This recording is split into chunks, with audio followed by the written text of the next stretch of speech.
Pauline, you were in my neighbourhood on the weekend, Victoria's Mornington Peninsula, campaigning in the by-election for the state seat of Nepean. You were treated like a rock star, I've got to say. I know it was reported, but listen to this.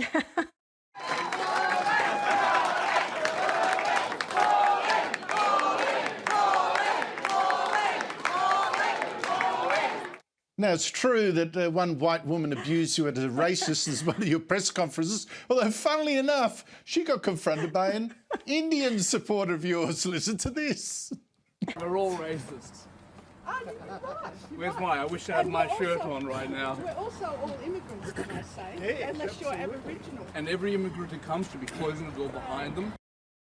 Pauline, this state by-election on May 2, it's the next test of One Nation, of course, ahead of the federal election in Farrer, by-election in Farrer a week later.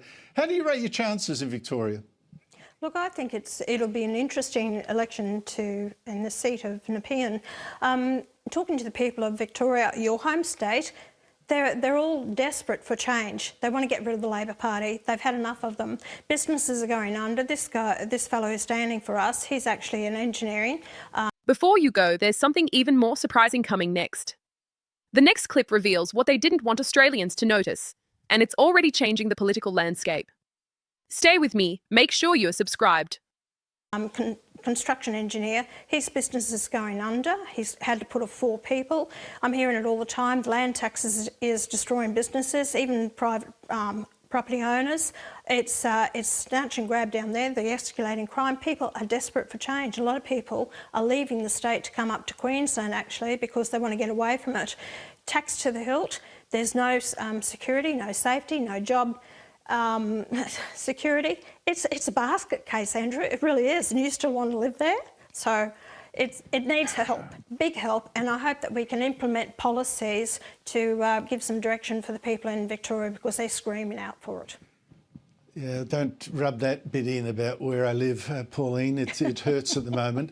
That said, you know, I just showed you got treated pretty well. It wasn't just reporters saying it. I showed the clip. That said, 2 polls today showed a slight dip in your support, although it's obviously still very high. I mean, News poll has your primary vote down 2 points to 24, still ahead of the Liberals.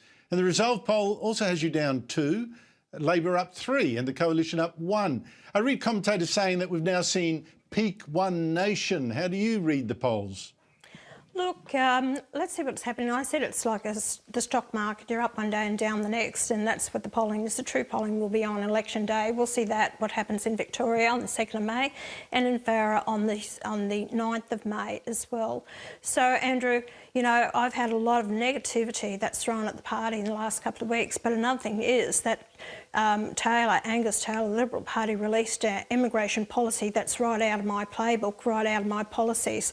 So they've taken a lot of things that I've been saying over years, but the difference between the Liberals and myself, they won't deliver it.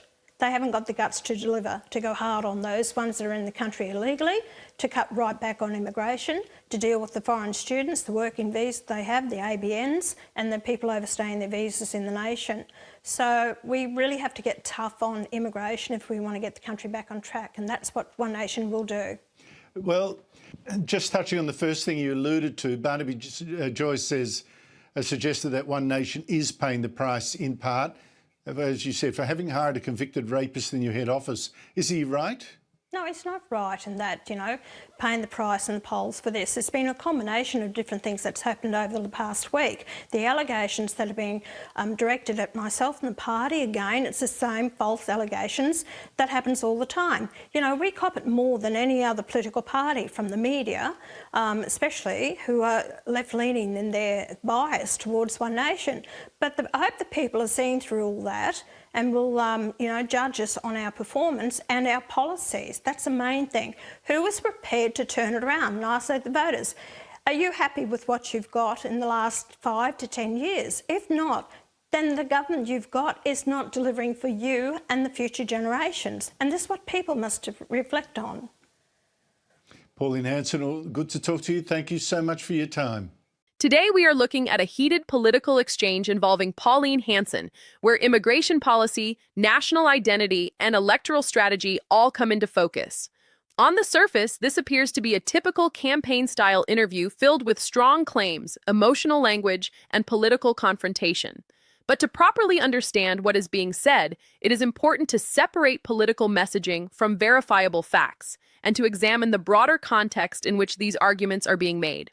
The discussion begins with observations about voter mobilization and campaign energy in a local election setting. There is a suggestion that certain communities are becoming more politically active and that this could influence future federal outcomes. In democratic systems, however, political participation from any group, whether based on geography, occupation, or shared identity, is a normal and expected part of the electoral process. Political science research consistently shows that voter engagement tends to increase during periods of heightened national debate or perceived policy stakes.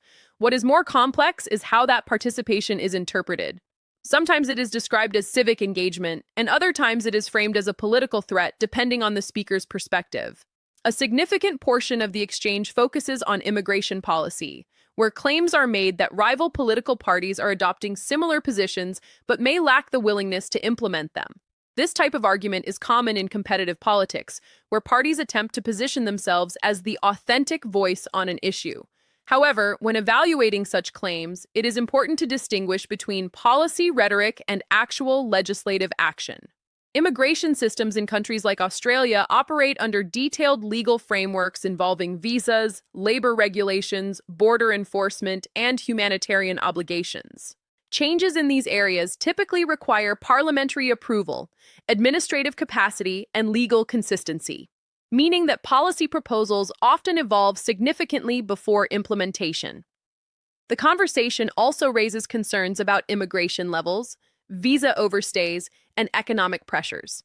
These are legitimate policy areas that governments regularly review, but they are also complex and data-driven.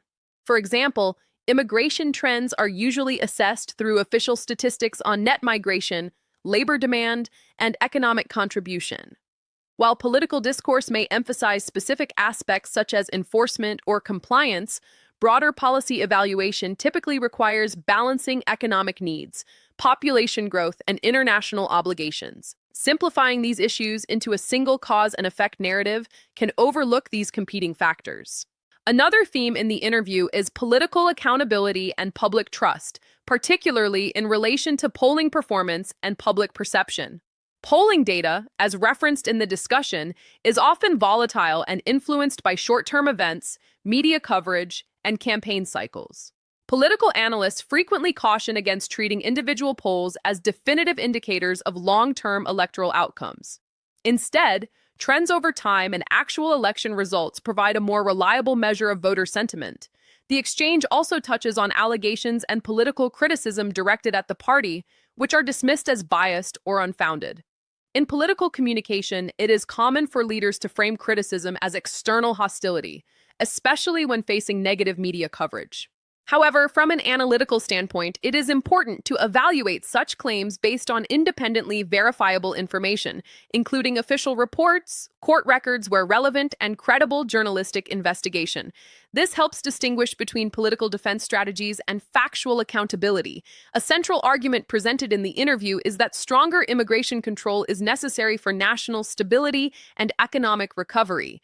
This reflects a broader debate seen in many democracies, where immigration policy becomes a focal point for concerns about jobs, infrastructure, and social cohesion.